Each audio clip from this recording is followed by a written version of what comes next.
உதயமாகட்டும் உங்கள் நல்வாழ்வு. வணக்கம் நண்பர்களே, உங்க கூட பேசுறது உங்க தோழி மலர். இன்றைய உதயம்ங்கிற இந்த வீடியோவை தினமும் நீங்க கேட்டீங்கன்னா அது நிச்சயம் உங்க வாழ்க்கையில வளர்ச்சி, சந்தோஷம், அமைதி, தன்னம்பிக்கை இதையெல்லாம் கொண்டு வருவதை உணர்வீங்க.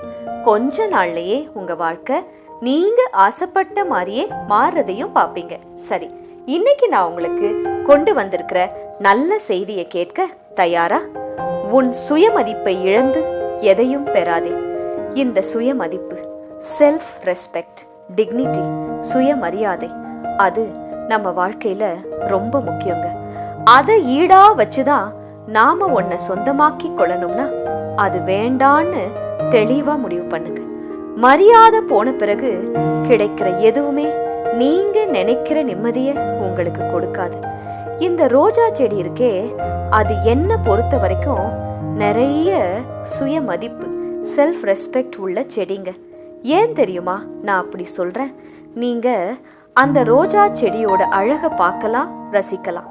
ஆனா அதை ரொம்ப கவனமாதான் கையாளணும். பார்த்துத்தான் அந்த பூவை பத்திரமா பறிக்க முடியும், இல்லைன்னா முள்ளு குத்திடும். இந்த ரோஜா செடி மட்டும் இல்லைங்க, எல்லா பிளான்ட்ஸ் அண்ட் அனிமல்ஸுக்கும் நீங்க கவனமா பார்த்தீங்கன்னா அதுக்கு கண்டிப்பா ஒரு ப்ரொடெக்ஷன் சிஸ்டம் இருக்கும். முடியோ, தோலோ, ஓடோ இந்த மாதிரி ஏதாச்சும் இருக்கும். அப்பதான் மற்ற அனிமல்ஸ் கிட்ட இருந்தும் இயற்கை அழிவுல இருந்தும் தன்னை அது பாதுகாக்க முடியும். அதே போலதான் நம்மளோட செல்ஃப் ரெஸ்பெக்ட் அண்ட் டிக்னிட்டி. இதுல எப்பவுமே நாம கவனமா இருக்கணும். காம்ப்ரமைஸ் பண்ண ஆரம்பிச்சிட்டீங்கன்னா உங்களையே நீங்க இழந்து போயிடுவீங்க.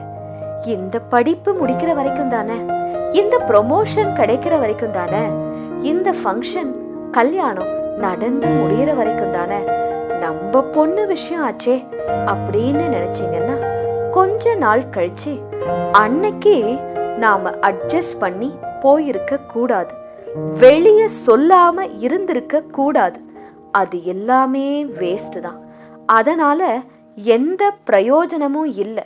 சரி, நம்ம பொறுமையா இருந்ததுக்கும் அதனால நடக்கும்னு நினைச்சதுக்கும் நீங்க எதை நினைச்சு வச்சீங்களோ, அதாவது இப்படி பொறுமையா இப்படி அட்ஜஸ்ட் பண்ணா இது நடக்கும் அப்படின்னு நினைச்சு வச்சிருந்தீங்களோ அதுவும் நடந்திருக்காது. அதனால தாங்க சொல்றேன் நண்பர்களே, உங்க சுயமரியாதையை இழந்துதான் அன்பையும் பாசத்தையும் வேலையையும் பெற முடியும்னா அது உண்மையான ஒழுங்கான அன்பா இருக்காது, கிடையாது. உங்களை ஃபர்ஸ்ட் நீங்க லவ் பண்ணுங்க, மதிங்க. எதுக்காகவும் சுயமதிப்பை மட்டும் காம்ப்ரமைஸ் செய்யாதீங்க. இனி நான் இப்படித்தான் இருக்க போறேன் அப்படின்னு இன்னைக்கு முடிவு பண்ணுங்க. நீங்க மாற வேண்டாம், உங்களை சுத்தி இருக்கவங்க மாறுவாங்க. அதுக்கப்புறம் தானாகவே எவ்வளவு வளர்ச்சி, மரியாதை இதெல்லாம் உங்களுக்கு கிடைக்கும்னு நீங்களே பார்த்து ஆசைப்படுவீங்க, மாறுவீங்க, அதையே கீப்பப்பும் பண்ணிக்குவீங்க. இன்றைய உரையாடலில் இணைந்ததற்கு ரொம்ப நன்றி நண்பர்களே.